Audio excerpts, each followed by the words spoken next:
नमस्कार। न्यूज़ उत्तर प्रदेश के पॉडकास्ट खबर दिन भर में आपका स्वागत है। तारीख 3 जुलाई, दिन शनिवार। मैं आशीष और ये हैं आज के मुख्य समाचार। लखनऊ जिला पंचायत अध्यक्ष चुनाव में पंचायत सदस्य हुआ गायब। सपा ने हंगामा कर डीएम पर लगाया आरोप। समाजवादी पार्टी के पास 14 मेंबर थे। जब वोट डालने आए तो लखनऊ के डीएम ने खुद अपहरण करा लिया। बरेली में गिरिराज सिंह बोले, यूपी में बनेगी योगी सरकार, मुंगेरी लाल ना बने ओवैसी। उत्तर प्रदेश में योगी की सरकार बनेगी। मुंगेरी लाल के हसीन सपने में जिनको जीना है वो जिए। लखनऊ में आप नेता संजय सिंह ने अखिलेश यादव से की मुलाकात। प्रदेश में तेज हुई सियासी हलचल। अभी तो आज तो सिर्फ शिष्टाचार की मुलाकात थी, इसीलिए आए थे। धन्यवाद। ओम प्रकाश राजभर की मुस्लिम चेहरे को सीएम बनाने की चाहत। बोले, मतदाता सूची में होता नाम तो ओवैसी को बनाते। अगर वो सिस्टम में रहेंगे तो बन सकते हैं। कौन? सिस्टम का मतलब यहाँ उनका नाम मतदाता सूची में होना चाहिए। यूपी में बिहार के बाद मुकेश सैनी ने यूपी में ठोकी ताल। 403 सीटों पर चुनाव लड़ने का किया ऐलान।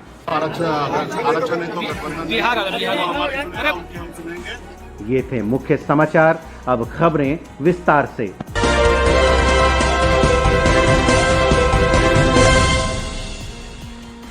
उत्तर प्रदेश में जिला पंचायत अध्यक्ष पद के लिए 53 सीटों पर आज वोटिंग हुई।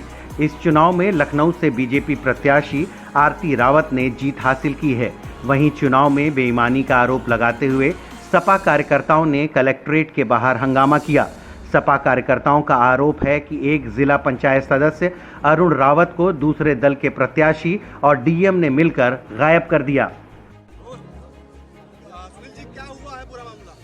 देखिए, उत्तर प्रदेश की राजधानी लखनऊ में जिस तरीके से जिला प्रशासन ने तांडव किया, बेईमानी की है। समाजवादी पार्टी के पास 14 मेंबर थे। जब वोट डालने आए तो लखनऊ के डीएम ने खुद अपहरण करा लिया अरुण रावत का। और जो हमारी प्रत्याशी हैं विजय लक्ष्मी, माननीय विधायक जी की पत्नी, न उनसे बात हो पा रही है। 2 वोट हमारा डालने नहीं दिया गया। योगी जी, अगर आपको बेईमानी करा करके जीतना था, लोकतंत्र की हत्या करनी थी, लोकतंत्र का गला घोटना था, तो चुनाव कराने की नौटंकी क्यों की? जब आप जनता के बीच भारतीय जनता पार्टी गई जिला पंचायत में, तो जनता ने आपको हरा दिया। और वही बात आज सच हुई जो समाजवादी पार्टी के राष्ट्रीय अध्यक्ष माननीय अखिलेश यादव जी कह रहे थे कि अब लड़ाई बीजेपी से नहीं है, अब लड़ाई डीएम और कप्तान से है। तो वही डीएम और कप्तान कर रहे हैं। हम समाजवादी पार्टी के लोगों ने डीएम के खिलाफ अपहरण का एप्लीकेशन दिया है। एफआईआर दर्ज होनी चाहिए। और माननीय मुख्यमंत्री जी से मैं अनुरोध करूंगा, अगर नैतिकता थोड़ी भी बची हो तो डीएम के खिलाफ अपहरण का मुकदमा दर्ज करके इसको जेल भेजिए। सपा के अध्यक्ष पद पर विजय लक्ष्मी और बीजेपी से आरती रावत प्रत्याशी थी। आरती रावत ने चुनाव में आसानी से जीत दर्ज की है। एआईएमआईएम अध्यक्ष असदुद्दीन ओवैसी के भागीदारी संकल्प मोर्चा के साथ यूपी विधानसभा चुनाव लड़ने के ऐलान को केंद्रीय मंत्री गिरिराज सिंह ने मुंगेरी लाल के हसीन सपने करार दिया है। बरेली में एक कार्यक्रम में पहुंचे गिरिराज सिंह ने मीडिया से बातचीत करते हुए कहा, भैंस की चर्चा, बकरी सुअर की चर्चा, इसमें किसी पोल्ट्री में किसी को डरने की जरूरत नहीं है और ना किसी को अफवाह फैलाने की जरूरत है। सर, राहुल गांधी ने कहा है जुलाई आ गई लेकिन वैक्सीन नहीं आई। पता नहीं, उनको वैक्सीन लगाना है तो वो बता दें कौन से सेंटर पर लगाएंगे। हर सेंटर पर पोस्टर टंगा हुआ है, लोग जाएं, वैक्सीन लगाएं।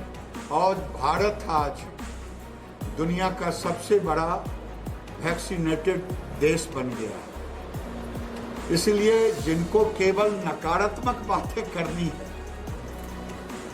जब पूरी दुनिया में चेचक खत्म हो गया, पोलियो खत्म हो गया, 23 वर्ष के बाद हम ले आए थे वैक्सीन। ये तो देश के वैज्ञानिकों को हम धन्यवाद देंगे, नरेंद्र मोदी के नेतृत्व को धन्यवाद देंगे, जो चलते हमने पूरे दुनिया में अपना वैक्सीन डोज ले आया। कोरोना के खत्म होते होते ट्रायल में यही लोग थे। किसी राज्य के मुख्यमंत्री कहते थे कि ये ट्रायल सुअर बकरी समझ लिए हैं, कोई कहते थे हम नहीं लेंगे बाबा ये पार्टी की बीजेपी की वैक्सीन डॉक्टर ने बनाया और नरेंद्र मोदी नेतृत्व में देश को पूरी दुनिया सराहने का काम कर रहा है कोरोना मैनेजमेंट। ओवैसी देश के सामाजिक समरसता को खत्म करना चाहते हैं, लोगों में जाकर के भ्रम फैलाते हैं और उत्तर प्रदेश में योगी की सरकार बनेगी। मुंगेरी लाल के हसीन सपने में जिनको जीना है वो जिए। ओवैसी ने सुहेल देव समाज पार्टी के अध्यक्ष ओम प्रकाश राजभर की ओर से गठित भागीदारी संकल्प मोर्चा के साथ रहने का ऐलान किया है। आम आदमी पार्टी के सांसद संजय सिंह आज अचानक समाजवादी पार्टी के लखनऊ स्थित दफ्तर पहुंच गए। यहां उन्होंने पूर्व मुख्यमंत्री अखिलेश यादव से मुलाकात की, जिसके बाद प्रदेश में सियासी हलचल तेज हो गई। मुलाकात के बाद संजय सिंह ने कहा कि अखिलेश जी के साथ ये शिष्टाचार भेंट थी। पंचायत के चुनाव में निश्चित रूप से जो कुछ भी हुआ है उस पर भी बातचीत हुई। उत्तर प्रदेश में 25 जिला पंचायत अगर निर्विरोध हो रहे हैं तो ये सीधे सीधे जिला पंचायत अध्यक्ष के चुनाव को आदित्यनाथ जी की सरकार ने अपराहित किया है, यही कहा जा सकता है। क्या ये विधानसभा चुनाव को लेकर के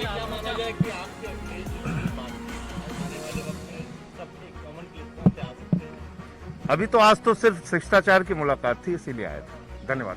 इस मुलाकात के बाद कयास लगाए जा रहे हैं कि आने वाले विधानसभा चुनाव के लिए आम आदमी पार्टी और सपा का गठबंधन हो सकता है।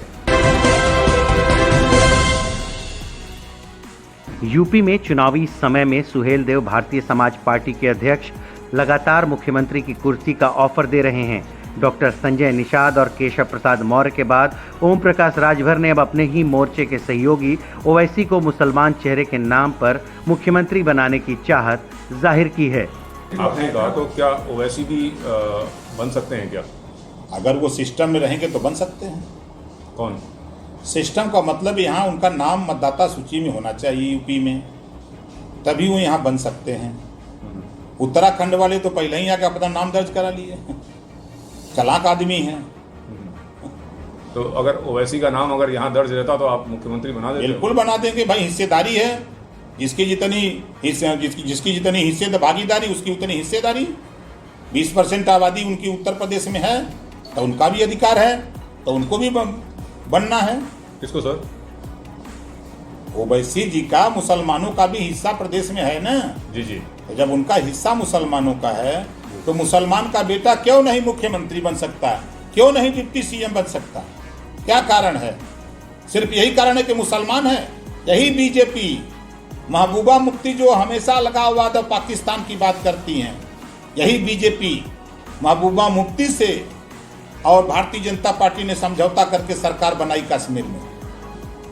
अभी आप देखिए जफर इकबाल, हमको आपको हिंदू मुसलमान सिखाते हैं। अभी जफर इकबाल को मंत्री बनाने जा रहे हैं केंद्र में। अभी पिछली सरकार में शाहनवाज हुसैन, मुख्तार अब्बास नकवी। बिहार के बाद यूपी में 2022 के विधानसभा चुनाव के लिए मुकेश सहनी ने ताल ठोकी है। मुकेश सहनी ने लखनऊ में विकासशील इंसान पार्टी का ऑफिस खोला है। मुकेश सहनी ने कहा कि अगर निषाद समाज को आरक्षण नहीं मिलेगा तो उनकी पार्टी किसी से गठबंधन नहीं करेगी। आज में चुनाव होना है और हम 2016 से ही लगातार उत्तर प्रदेश में संगठन निषाद विकास संघ के बैनर तले हम लोग काम कर रहे थे और अभी हमने पॉलिटिकल पार्टी बनाया 2018 में और हमने देखा कि बिहार में 2020 में हमने मजबूती से लड़ाई लड़ा और आज बिहार में हमारी सरकार है और हमारे बिहार उत्तर प्रदेश के निषाद भाई का इरादा हुआ कि हम लोग बड़ी लड़ाई लड़े। निषाद समाज का आरक्षण बिहार से लेकर और झारखंड सब में हमें आरक्षण चाहिए। इसके लिए हम लोग पार्टी के विस्तार उत्तर प्रदेश में किया। आज हमने पार्टी कार्यालय का उद्घाटन किया है। आज आपने देखा कि हजारों गाड़ी के काफिला के साथ उत्तर एयरपोर्ट से लोगों ने रिसीव किया। पूरे प्रदेश से हमारे पार्टी के और आगे निश्चित है कि हमारे चुनाव है तो उसमें लोग हमारी पार्टी चुनाव लड़ेंगे। अब विशेष सारी चीजें जो है कल 12:30 बजे प्रेस कॉन्फ्रेंस है ऑलरेडी आज है, तो वहाँ पे आप लोग निमंत्रण दे रहे हैं, वहाँ पे आइए और विशेष बात। उत्तर प्रदेश में आपका सहयोगी कौन होगा, साथ में किसके लड़ेंगे? देखिए, हमारे तो एक ही नारा है, आरक्षण नहीं तो गठबंधन नहीं।